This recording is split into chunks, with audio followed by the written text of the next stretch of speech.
We talked a little bit about World's End. It was great having some of the top stars from World's End in the show up here, I thought. And the pay-per-view has been a huge success for us. Really a great time for the company. Just to run down some details before I start taking questions about some of the exciting things happening. Just to recap, this past week was a really great week for AEW across the board in terms of the business. On Saturday last week, we posted a top 10 number from the chart I've seen for Collision.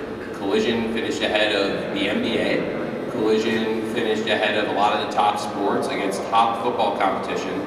Third straight week the Collision rating had gone up, and we've seen the Collision rating going up against the toughest football competition of the year. Typically the NFL, number one, always the toughest media property in the world, and college football bowl games are the toughest things you can go up against, but the Collision rating has continued to go up. I think it's a tribute to the great wrestling we've been putting on there. The Continental Classic is a great part of it. The women's division has been on fire. A lot of great people doing great work.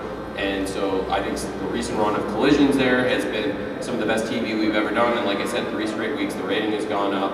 And this week to have a top 10 finish and beat out NBA and a lot of other top competition, that was really great for AEW. Then with Dynamite, after posting the biggest Collision rating since October and going up again week after week despite the toughest competition of the year, Dynamite, we posted our biggest rating since Grand Slam in September. So over 3 months, a really, really strong run of television culminated in this big week, the biggest week of ratings we've had in months, and really a strong week for momentum for the company. Then coming here tonight, we had a sellout show. It was a huge deal for the company. The crowd was tremendous. And in addition to the sellout live crowd we had here at Nassau Coliseum, which was a dream come true to work here in this building for so many of the great wrestlers, it was a really big deal to have the sellout crowd. And then the pay-per-view, which we haven't talked that much about. The pay-per-view is a huge hit. The pay-per-view will end up, it's right now, it looks like about the same as Full Gear, which was the biggest pay-per-view we've had since All In Wembley Stadium. All of these pay-per-views have been huge hits. We've done a really great streak of shows all year, all the pay-per-views over 100,000 buys. This one way over that, and again, this will probably end up very close to Full Gear, which was our biggest pay-per-view since All In Wembley, which is one of the top 2 AEW pay-per-views of all time. So we're finishing the biggest year of AEW on pay-per-view we've ever had. So it's been a tremendous business year. Thanks to all of you, and of course all the great wrestlers and this great staff. And before I also get too deep into the questions, I'd love to talk about some people. We have some people in particular in the company, a few that come to mind I just wanted to say some words about. One who was not either in the room or featured necessarily in the card tonight, but has been a part of AEW since the beginning. At the end of the year, QT Marshall, his contract's up.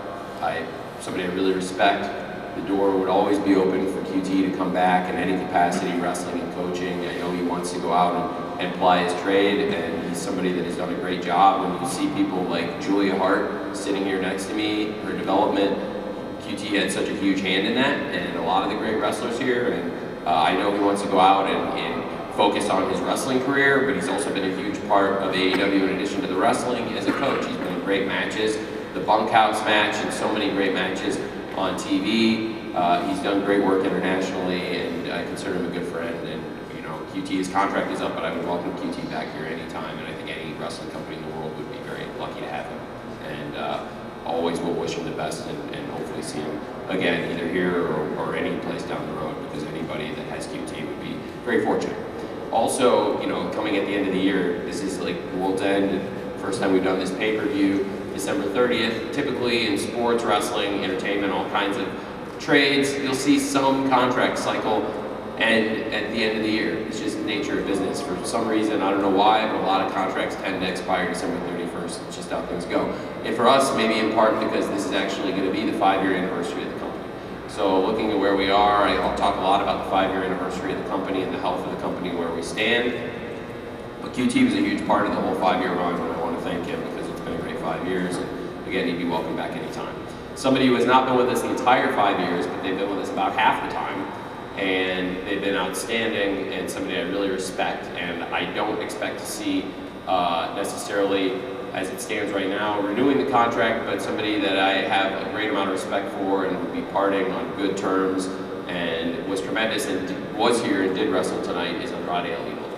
Andrade El Idolo's contract is up at the end of the year. We've had great talks. I have a ton of respect for Andrade El Idolo. He's been a huge performer in the Continental Classic week after week. I talked about this great run Collision's been on. Andrade El Idolo has been a huge part of it. Also has wrestled on the other shows and in the Blue League of the Continental Classic. He's outstanding. I wanted to keep him involved at the top, and if we had been able to reach an agreement, certainly he would be somebody we would slot in a prominent position. I think we did everything we could to show Andrade El Idolo we really do value him, and I think this last run he's had in recent months has been tremendous. And if this is going to be the way he's going to leave AEW, talk about leaving on a high note, because he had a great match with Miro tonight, something that I think people had wanted to see for a long time. Miro had said he was going to respect the Continental Classic, in part because I demanded it. I wasn't going to let him affecting the wrestling and have outside interference, because there were no personal grudges. There was not supposed to be anybody interfering. It was just great wrestling.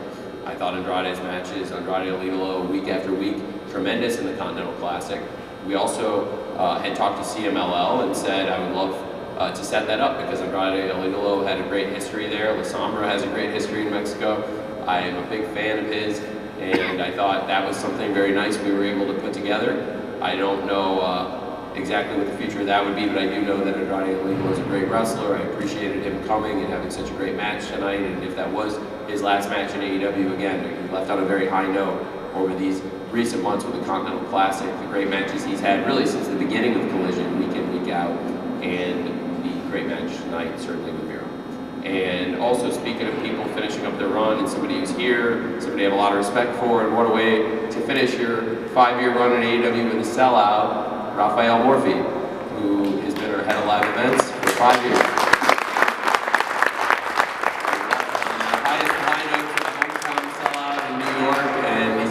Part of AEW too, and whether it was here, in New York or all across the continent, all across the world, Raph has been a huge part of the growth of AEW from day one. And for 5 years, I've been lucky to work beside Rafael, and he's taken on a new position outside of pro wrestling at another great venue, and they'll be very fortunate to have him. Anybody that works with Rafael will be very fortunate to have him, and I'll miss him very much, and we all will. Thank you.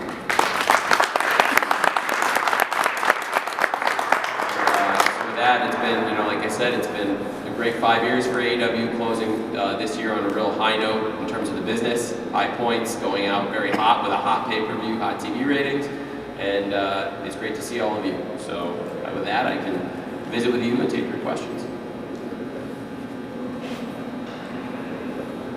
Brian Solomon, the Wrestling News. I had a question that was a follow-up actually to something that you talked about during the media call earlier this week relating to booking duties in the company. You mentioned that recently you've been getting some help, some guidance from other people like Bryan Danielson, Sanjay Dutt, getting kind of, I want to know if going forward you see the booking as being more of like a committee type situation or a group, and if you ever see yourself at any point stepping back from it entirely. It's a great question. I mean, it's the same process it's always been. There's been different people in the room throughout the process. I think I've always come in with an outline of ideas, and I'll talk through and talk ideas with the people in the room. And it's some people that weren't here at the beginning, like Bryan Danielson's a great example, that wasn't here at the beginning of AEW, but would have fit in the whole time in his mind. I would have gladly discussed wrestling ideas with at any time. So really, for the last several years, I think it's been a pretty consistent process. It's just the people that I'm, talking to. QT would have been somebody that, if he was still here every week, would be in the room with us. And I'll come in with an outline of ideas week to week and talk through things. We have a great group of people. So I think it's been really strong. And certainly right now, the company this week, would say, is on one of the hottest runs in terms of business we've been on. So to come in with the shows really looking across the board, really strong business, pay-per-view, TV, and a sellout crowd tonight, feeling really good about what we're doing. So I think going into 2024, things have been on a really good run. The Continental Classic in particular was something I felt really strongly about, and wanted to put together what I felt like was the best sports-based product to give AEW fans and wrestling fans all over the world something to really look forward to through the holiday season. And I think the Continental Classic worked. And when you look at the ratings of the shows and the way things have delivered, I think it was really an added element on top of everything we've been doing that really put us over the top now to have this run where you look across the board, the TV ratings for Collision, for Dynamite, the pay-per-view buy rate tonight, the sellout crowd, everything says we're pointing in a good direction.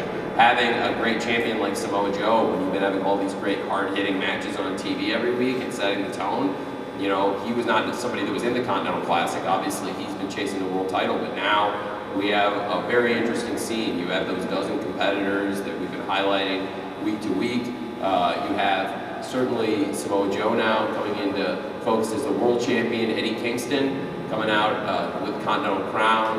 I think we have a really strong set of champions there, and of course being up here with Toni Storm and Julia Hart, I think both of them have been running really hot. It was great to have, I thought, 3 strong matches across the women's division tonight, and we're only getting started there. I think things have been really heating up there. We had injuries at one point, you know. It's great to get Thunder Rosa back, and it was great to see her in San Antonio, like I said, for a show that did a great rating and performed very well. But also, you know, we've been missing Thunder Rosa, a former world champion, missing Dr. Britt Baker, missing Jamie Hayter, and I think it's so much credit to the whole women's locker room when you have timeless Toni Storm, Julia Hart, Chris Statlander, Willow Nightingale, you have Abaddon, you have Riho, you have so many people stepping up across the division, certainly Sky Blue, and so many others.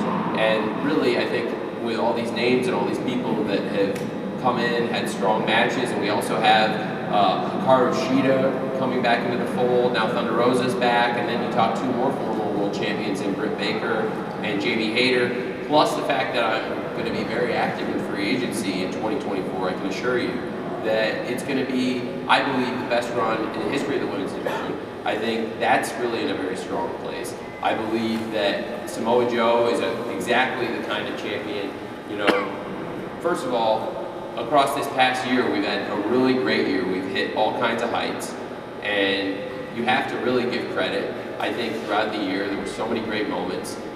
Wembley Stadium, we set the record for the all-time most tickets sold in the history of pro wrestling with 81,035 tickets sold.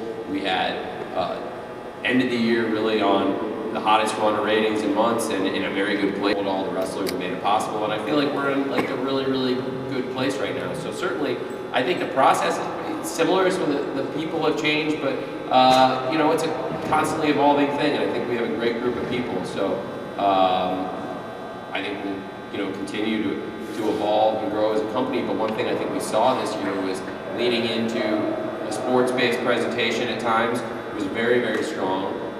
We had a great year, I thought, in terms of ending on a really high note, and also, as I said, I think probably the best year for growing the women's division. And I believe when the company gets completely healthy, getting back those stars I mentioned, you know, we just got Thunder Rosa back, but getting Britt Baker and Jamie Hayter back, but also getting, on the men's side, getting Kenny Omega and Pac and Adam Cole and Bandito and so many other people we really believe in, and there's a handful of others too. I think it's going to really help push us in such a strong direction.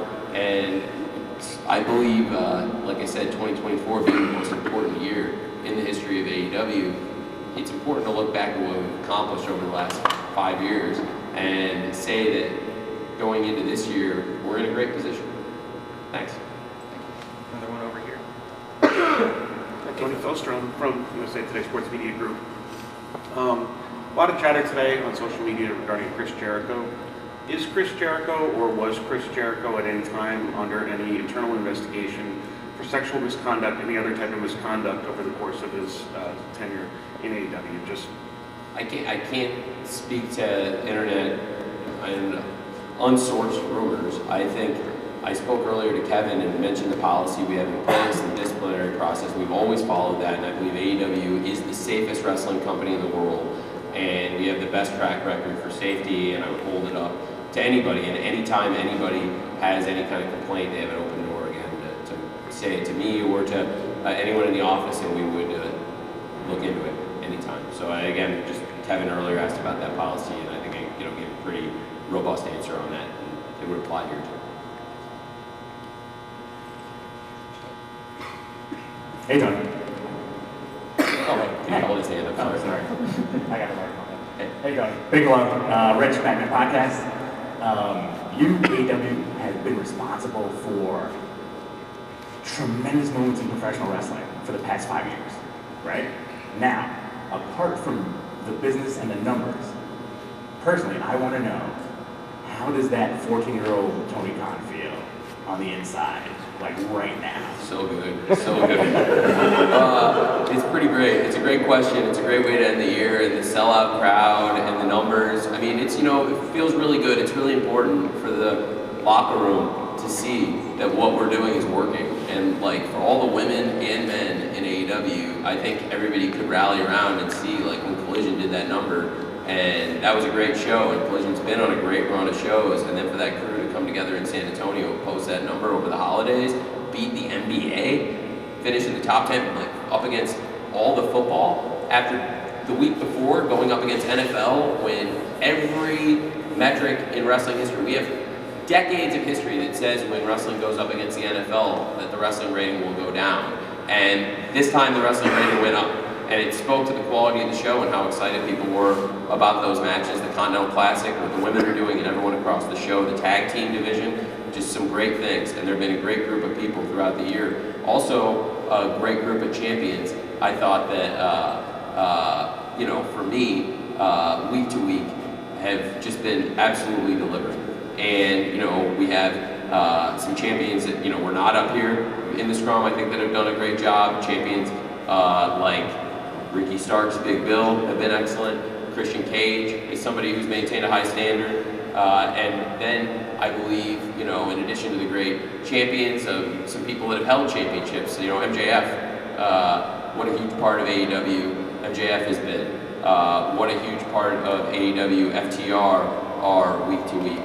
And there's so many great examples of this. So like when we posted the Collision rating, that felt so good. And then to follow that up and see the Dynamite rating and see Biggest since Grand Slam, the New Year's Smash was truly a smash hit, and get the accolades from the network and know what that means for the whole crew, the wrestlers and the staff and everybody who works here, and everybody can rally around that for the future, all the women and men in the company, the wrestlers, the staff. It's so great. And that's the part I never imagined. Because like when you're like writing Dynamites when you're like 12, 13 years old in the back of the classroom, and this is your like lifelong dream, the part you don't account for, good and bad, and the part nobody really accounts for, good and bad, when they're like thinking about it, the part that's the most different from like imagining what it would be like to do it versus actually doing it, it's the real people, good and bad. It's not easy sometimes. Sometimes it's the easiest thing in the world. We have like Tony Storm come up, and like, one of the greatest people of all time, and like, there's moments like that, and Tony Storm gives you your hat and sunglasses. Okay, that's pretty easy. That's fun, right? That's a fun day at the office. There's days that always aren't the most fun day at the office, but what I love about it is the people, the fans, because I'm a wrestling fan, and like I said the last time I was up here with you, I know that doing it 365 days a year, it's like hard to be a wrestling fan. It is. It's hard to maintain that 365 days a year. And one of the things I was really proud of with the Continental Classic is that I felt like there were people that, first of all, some people that I know because the ratings kept going up, there were people that was drawing in by focusing on those great matches, by having all these great rivalries developing in the women's division, even with some of the big stars being out, having Thunder Rosa then coming back from the injury, and having all these great young women rising to the top. Even Tony Storm, I'm talking about somebody in her 20s who has certainly, to say the least, an old soul, and is truly a timeless person. It's really cool. So I'm so happy for the crew, and can't even begin to name all the wrestlers and people that I'm happy for, but also the backstage people. So then those ratings were really big, and then the sellout crowd and the big walk up and to move, about 1,500 tickets since Christmas, and to sell the thing out on the walk up, that's pretty cool. And then the kicker was when they said the pay-per-view might end up being even bigger than Full Gear. Could end up being, it's right there with Full Gear, neck and neck, right? To be the biggest since All In, that's a big deal. And, I do have to say, just what a big deal it is also going into 2024, because when you're in the position, the other thing you don't think about when you're doing it on paper is that you're responsible for everyone's jobs. And I take that really seriously in a week where the ratings are up for Collision, the ratings are up for Dynamite, and the pay-per-view does a huge buy rate. and the pay-per-view sells out, that's as good as you can do. That's a clean sweep. That's as good as I can do my job for you, and it means the wrestlers did as good as they can do, and that means the team did as good as they can do, and it means that all the staff stepped up as great as they can, and it's such a good feeling to know that the pay-per-view buy rate was great, we sold out, and Dynamite Collision ratings are up, and it sets the table for next year, because we're going to come in and we have so many exciting things we're working on. 2024 is going to be the biggest year for AEW. Things really, we left in an exciting way, and it's only the beginning. There's going to be great changes, and for me, yeah, it feels so good, but that's the part I didn't expect, because when you're a kid, like you asked me about being 14 years old, I'm sitting in the back of, I spent Wednesday nights, funny thing of Wednesday nights, because I spent Wednesday nights in confirmation class, and I was writing dynamites in the back of confirmation class at St. John's Lutheran School, and at the Midnight Express against the Armstrong brothers, and to use the Von Erichs on, be in the back of the class and have the Von Erichs, and then actually have Kevin come and use Stranglehold in real life. That's a big, but the thing is, you always think, that's cool. It is cool for me, but the thing that actually makes it that much cooler is, for the people. To see Tony Storm be able to live this out, to see Samoa Joe walk in with a world title, to see Swerve rising to where he's at, to see Julia Hart at 22 years old, and I give QT a lot of credit for that, and I also give Julia, most of all, a lot of credit for that, and House of Black.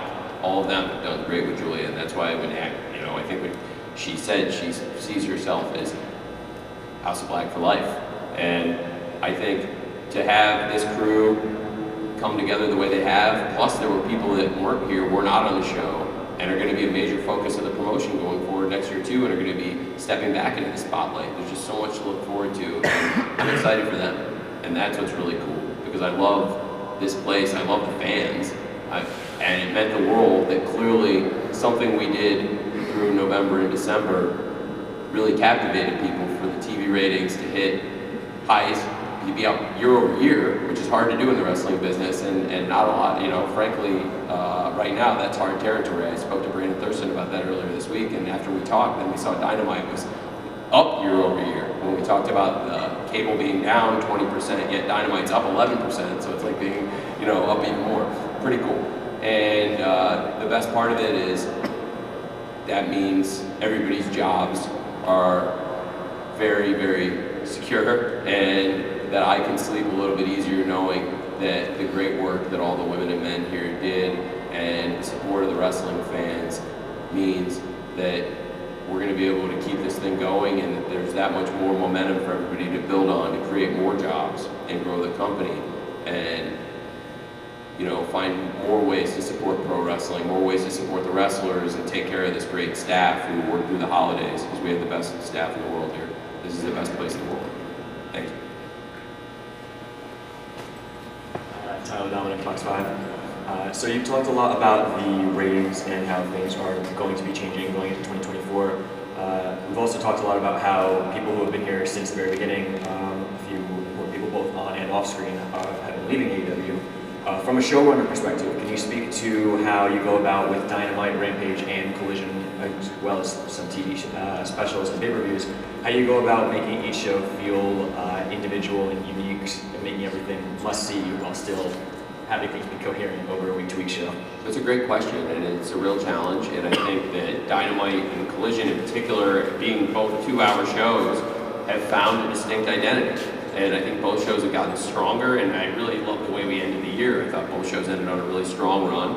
I think with Collision, there's aspects of the production, whether it's the set, the theme song with Elton John, or the nature of the action, and even some of the wrestlers that are identified with each of the shows. Certainly there's no exclusivity. People appear on both shows, but I do think there's some people that have strongly been identified with each show. FTR on Saturdays, how many great matches have we seen FTR have this year is a great example. And, I do think across the 2-hour shows, we've been able to distinguish a Rampage, we always call the fastest 1 hour of wrestling. Certainly there's been more of an emphasis lately on the Lucha Libre on Rampage, and I think that's been something really strong. And there's been a lot of great fast-paced action, Lucha Libre, and great hype, and having some of these people with real connections, whether it was MJF and Samoa Joe and the connection that that MJF has with his hometown crowd. Eddie Kingston, the way the New York crowd got behind Eddie Kingston, the love for Statlander and Willow, the two hometown heroes, and so many great moments. And wow, the love the crowd showed for Adam Copeland and Christian Cage in that match. I mean, there were so many unique things about tonight, and the crowd was very special, but I think we have other shows. It was certainly the one that stands above everything and is really something I can't wait to have another chance to go back and have AEW at Wembley Stadium, August 25th, 2024 for All In. And those tickets have been selling great, and it's amazing to have millions of dollars already advanced for a show that is 8 months away. And it's a great tribute again, Raph, thanks to all the great work you did to help. I know to send Raph off one more time, all the great work you did to help us make the first All In and this All In a great success. And you know, that environment, that sporting environment is so unique. I think at Forbidden Door, we've shown we can capture a unique feel for a wrestling event. This year I thought Wrestle Dream also was a great new event, but we also have Double or Nothing, Revolution's such a great event, and how special will it be to go back to where Sting had his first AEW match and have Sting wrap up his run in AEW 3 years later, and we'll see how that goes. 3 years for Sting. These shows have a great feel, they're very unique, and I really, really think that as we build more AEW content, we can, try to keep that feeling, keep distinct feeling, but it's something that really, especially with having Dynamite and Collision both being 2-hour wrestling shows, I think we've been able to give them a distinct feel, but the TV and the pay-per-view during this Collision era, when we went from doing 3 hours of TV to 5 hours, it's only gotten stronger. It's our best year on pay-per-view, and we've done some of our best pay-per-views ever this year. Thank you. Hey, Tony. It's Brendan from WTF with Mark Maron. How are you? Hey, it's good to see you. Good to see you. Well, it was about a year ago we had you on, and you were talking about the show as a challenger brand, really. AEW as a challenger brand, and now congrats on entering your 5th year. But it kind of feels like you're not really a challenger brand anymore. You have your own identity, and I think everybody kind of talks about, what's going to happen going forward. It's kind of hard to tell the future, right? But without doing that, looking back at the past, in the past 5 years, what's happened during those 5 years that you're going to do differently moving ahead? Like, what are things that are going to be different just because you're 5 years older? And what are you personally thinking, well, I don't want to do that again. I want to do that differently, and the lessons you've learned? I think, certainly for me, I've tried to go through, there's examples of matches, moments that get to hindsight, that you always look back and say, what would I do differently? And I try to do that kind of evaluation after the shows and learn from it. Learn from the things that are the best and learn from the things that are, that are the least best. And I think tonight there's so many great positives, and the business has been on a hot run. Something that I really believe is that what we've been doing lately has been working really well on the shows. That we've been having hard-hitting, great matches with the great women and men week after week. That we've been focusing on wrestlers that the crowd believes in. And I think that the people who've been on TV lately have been doing tremendous. We've seen a lot of people really raise their stock lately. And I think those are people that we can keep betting on. And some of the people that were up here with me tonight have been doing an excellent job. And I think they're trending in a great direction, which is why I wanted them to sit with me. I really appreciated when you had us on your show. I thought that was an incredible break for us, and it's nice to see you. I remember talking at length about my thoughts on being a challenger brand. I still think that at our heart we are a challenger brand, and we have to constantly acknowledge that and fight with that chip on our shoulder. Swerve is a great representative of this company. Swerve has the exact same chip on his shoulder I do, and it fuels him. He believes he has to prove something every single day, and he pushes himself to do better and better and learn. And nobody's perfect, and nobody does everything perfect, but I think Swerve is trending in a great direction, and I think that's representative of this company. It's a company that is, in the end, it is a company that has that challenger spirit that he maintains. And I believe that someday Swerve has everything it takes. Is a great example of somebody who could be a great champion, but that chip on his shoulder, that fuel that fires him. He's got to keep that spirit and keep that challenger spirit, and I think that's a big part of who he is, and I think that's a big part of AEW and who we are. And constantly evolving, changing, and trying to do our best. That's what we're about. And right now, the identity of the company going into 2024, I feel really, really great about it. And I feel great about the people that were up here with me and the people that weren't up here with me. I think right now, I feel really strongly about the people in AEW and also some of the people that could come to AEW. I think it's going to be a really great year for us. But I do think, like I said, the challenger spirit, it's important for us to keep that even if we have built an identity, grown the business, and even if things are hot in many ways and we've had a great year, if you lose that challenger spirit, I think for us, the word that we've always thrown around a lot in the back is punk rock. And if you lose that punk rock feel, then I think you change what AEW is. So there's times where I felt myself getting away from it, and I've said, no, this is punk rock. And so I want it to be punk rock, and I think that's what we need to do here to set ourselves apart. It's good to see you. Thanks. Good to see you. A few more from Tony. There's a lot of stuff going on the internet right now, and there are a lot of questions about a lot of different people, and there are questions that obviously Chris Jericho was brought up earlier in the thing.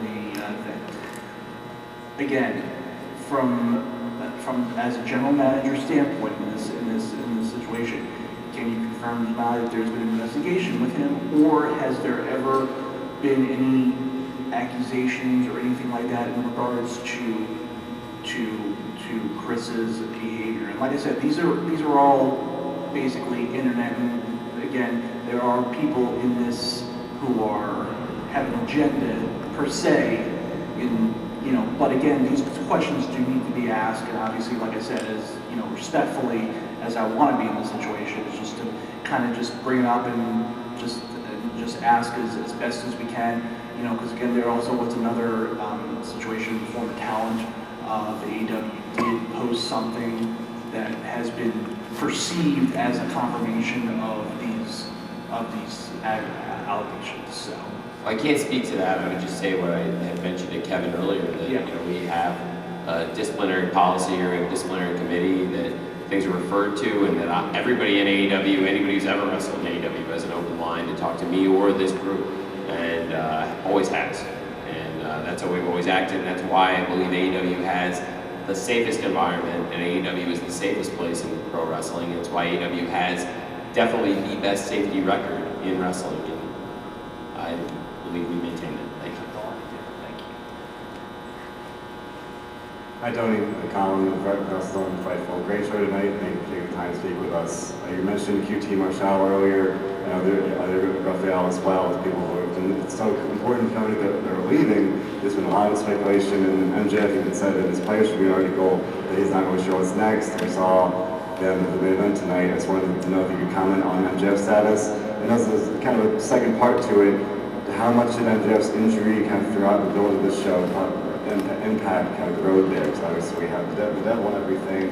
MJF's obviously working through a number of injuries throughout that time. Thank you. MJF's injury, absolutely a very big factor, but MJF wrestled through the injury and then had an amazing match tonight, wrestled through a match against one of the hardest hitting, best wrestlers of all time.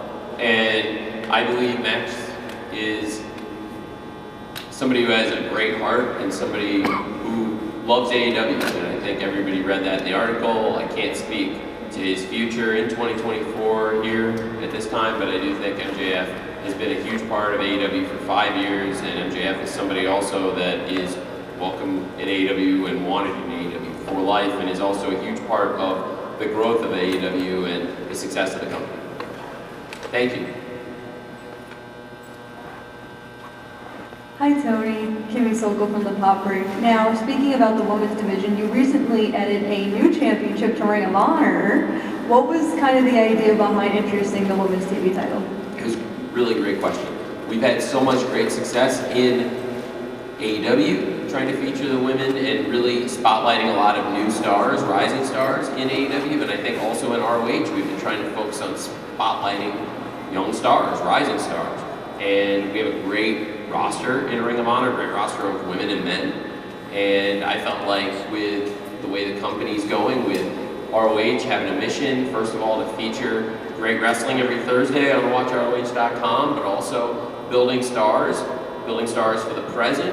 We have one of the greatest champions in all of wrestling in ROH. The Women's World Champion Athena has been dominant. I think Athena will take on all comers, but with the quality of the division, frankly, iron sharpens iron, and what we've seen, Athena having all these incredible matches, something it showed me is there's a whole division of stars, and I believe this division could support another great champion, a world television champion, and I think it's a great opportunity. And we've seen, just like in AEW, we have a great world champion with Toni Storm and a great TBS champion with Julia Hart.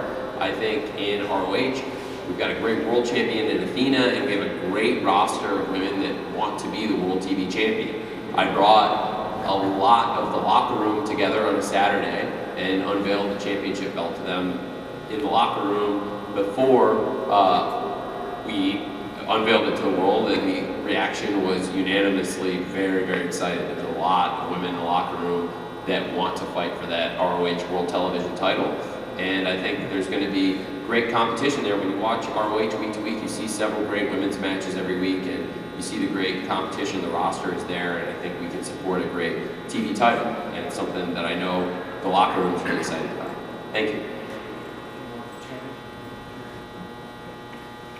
Hey Tony, Graham Matthews with Bleacher Report. Going off a follow-up question from earlier, as far as the sports-oriented feel going forward and kind of plans for 2024 going forward, kind of bringing back the feeling of 2019 as an alternative in the pro wrestling business, and what you plan to do in 2024 as far as bringing back the win-loss, not records, those are obviously still a thing, but is the rankings that kind of went away a bit randomly about a year ago, maybe bringing those back, and just kind of going off previous questions as far as cutting down and limiting on the controversies and stuff that have already been discussed, and at least within controllable situations. Injuries and departures are obviously inevitable, but what can be done from your standpoint as a GM, as the owner of AEW? Out on the women's division, because I believe it's really important. We had to develop new stars. When some of the top stars, arguably the 3 top stars in the division at one point, with 3 world champions, Jamie Hayter, Britt Baker, and Thunder Rosa, all injured. We've had new faces step in.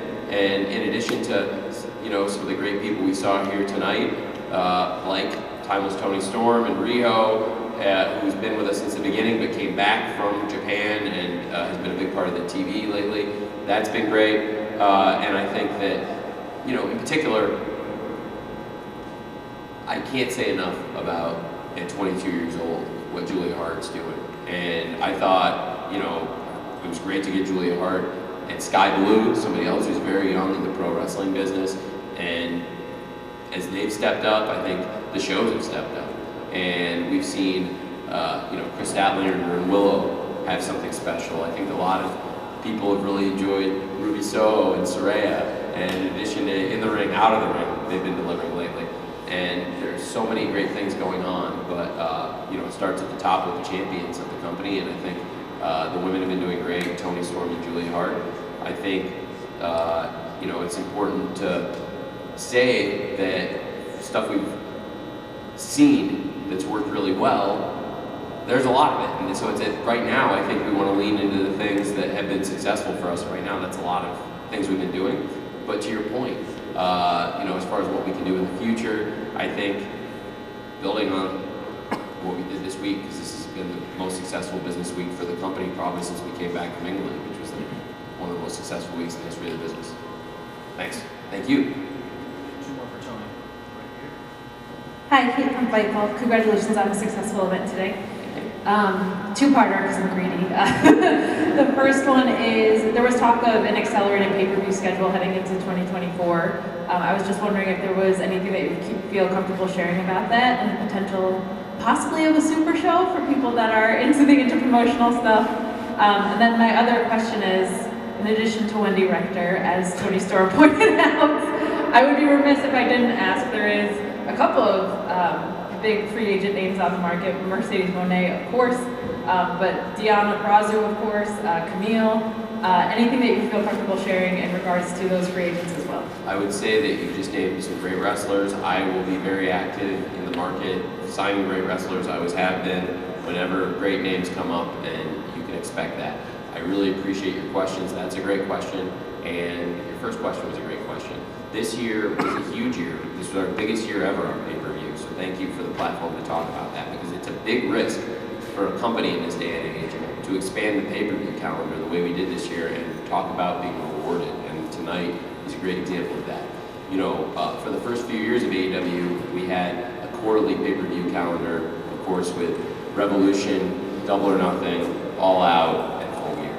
And last year we expanded the calendar from 4 to 5 in partnership with New Japan Pro Wrestling, so that is our interpromotional super show record. And that was the biggest debut any AEW pay-per-view had ever done. This year we came back and it was even bigger. The buy rate was even higher than the second year.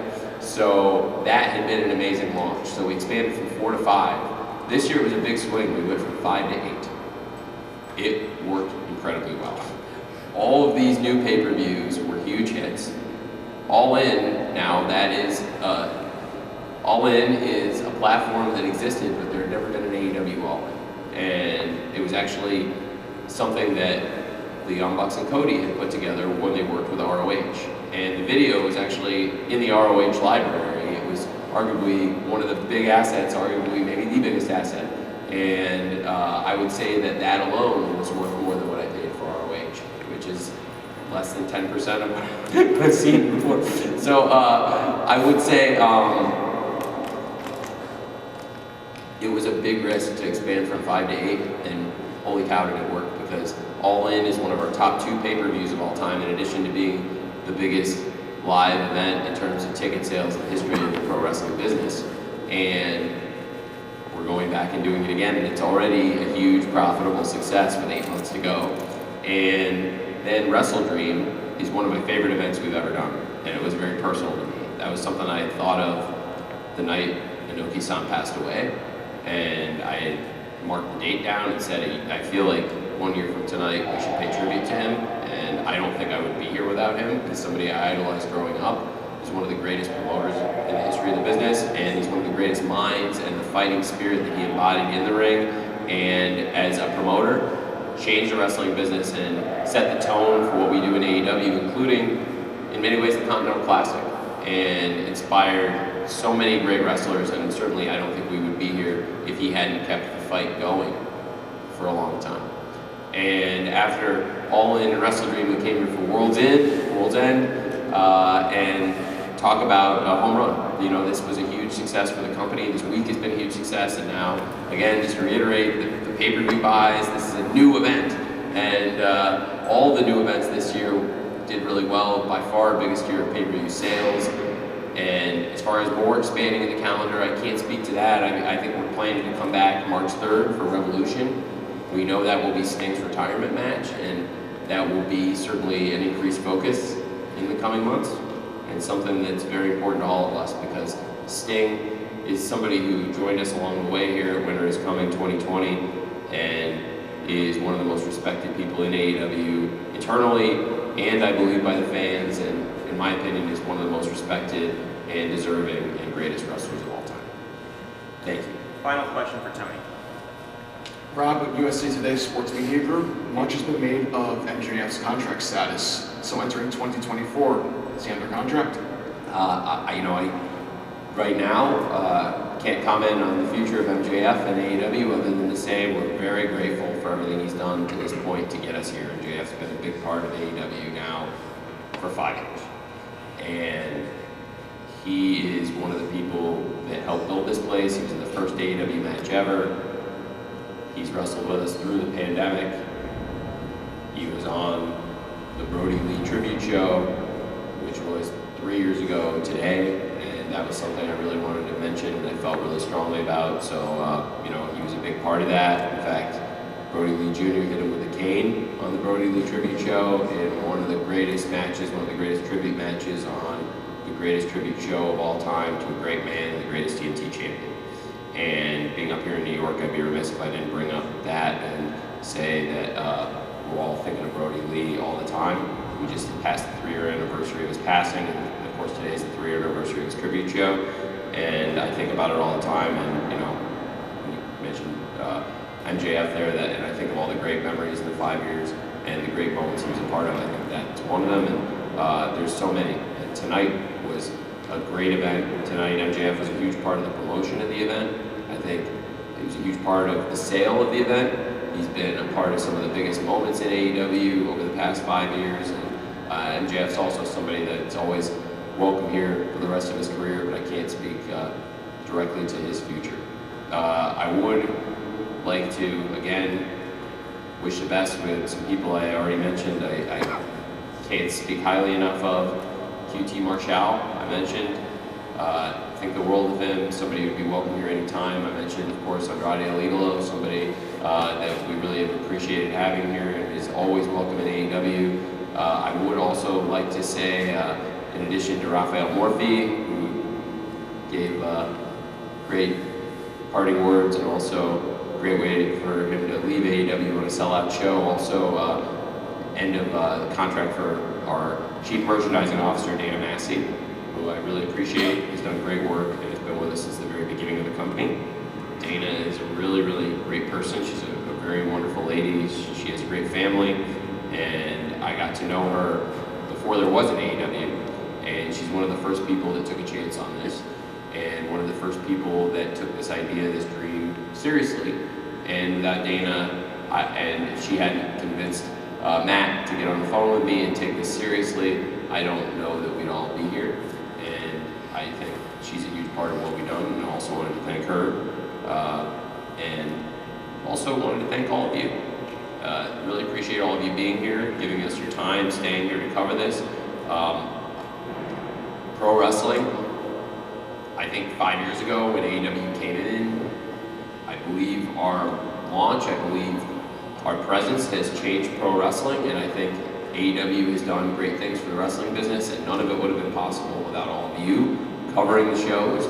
When we launched, many of you were there and gave us a chance to reach out to the fans and tell them about our dream for pro wrestling. And now this week we celebrate the 5-year anniversary of the company. So I appreciate all of you, the wrestling media, who gave us a chance and gave us a platform and an opportunity to show who we are and talk about who we are. Because when we launched this company, we didn't have any TV. And really, we disseminated our information, we shared our information, we streamed things, we did interviews with a bunch of you. You gave us a platform, and it was the interest that you helped us get. It was the buzz you helped create just by giving us a fair chance to talk about what we were trying to do here that helped us get on TBS, that helped us get on TNT. And now we've been there over 4 years, and we're going into the biggest year of them all, and we're in a great position, and you've all been very fair to us, and I really appreciate all of you. Thank you very much.